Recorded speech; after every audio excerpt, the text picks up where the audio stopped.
Саламатсыздар ма оқушылар? Бүгін біз тірі ағза химиясы бөлімін жалғастырамыз.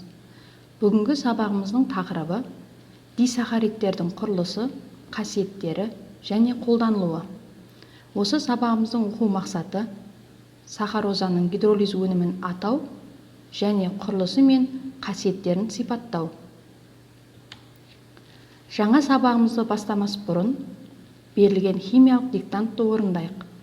Ол үшін сіздерге 6 тапсырма беріліп тұр.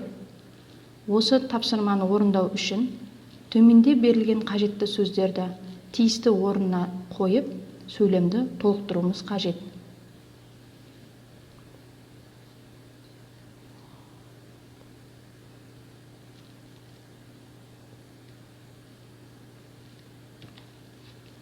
Енді жауабын бірге тексерейік, балалар.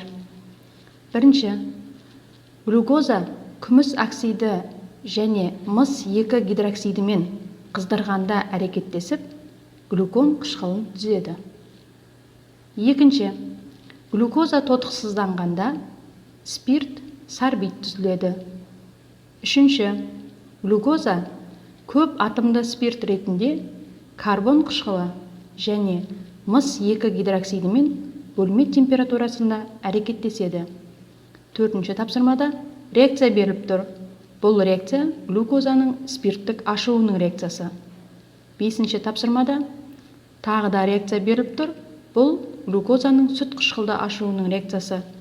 Алтыншы тапсырмада глюкозаның май қышқылды ашуының реакция теңдеуі берілген. Енді жаңа сабаққа көшейік. Дисахаридтер моносахаридтердің бірдей немесе әртүрлі екі қалдығынан тұратын заттар.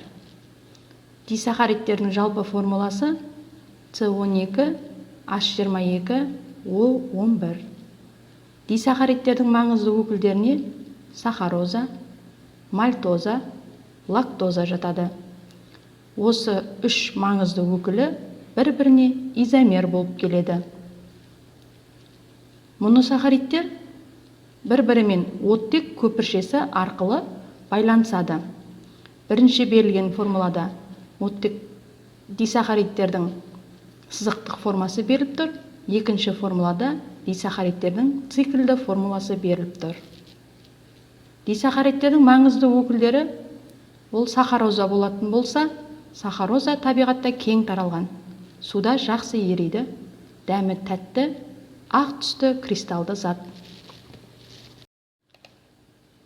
Сахарозаның химиялық қасиетіне тоқталатын болсақ, бірінші сахароза мыс 2 гидроксидімен әрекеттесіп, ашық көк түсті ерітінді түзеді. Бұл қасиет сахарозаның құрамында гидроксил тобының болатындығын дәлелдейді. Яғни сахароза көп атомды спиртке тән қасиет көрсетіп отыр. Екінші, сахароза гидролизденіп 2 моносахарид түзеді.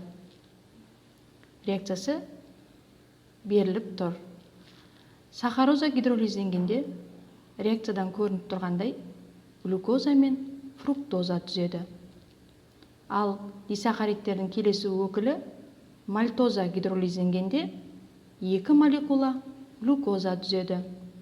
Ал лактоза гидролизденгенде глюкоза мен галактозаны түзеді.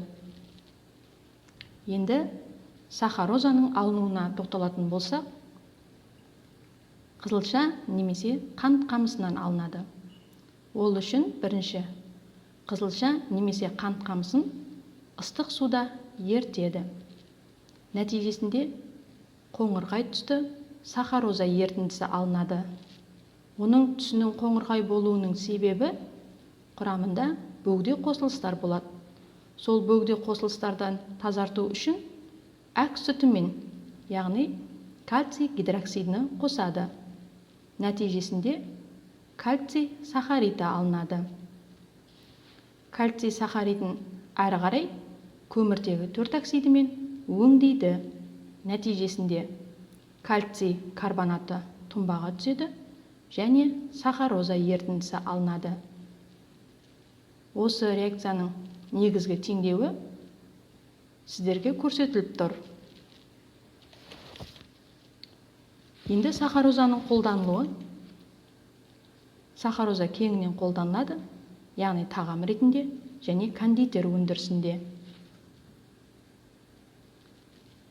Тақырып түсінікті болса, бүгінгі сабағымызды бекіту тапсырмасына көшейік.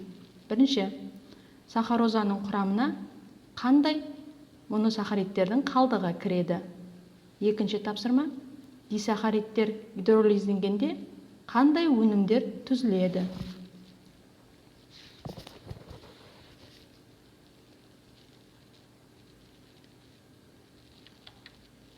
Ендеше, осы тапсырманың жауаптарына назар аударайық.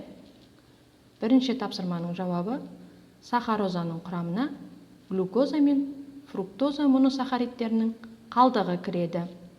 Екінші тапсырманың жауабы: дисахаридтер гидролизденгенде, яғни сахароза, глюкоза мен фруктоза түзіледі. Мальтоза гидролизденгенде 2 молекула глюкоза түзіледі. Лактоза гидролизденгенде глюкоза мен галактоза түзіледі. Осымен балалар, сабағымыз аяқталды. Сау болыңыздар.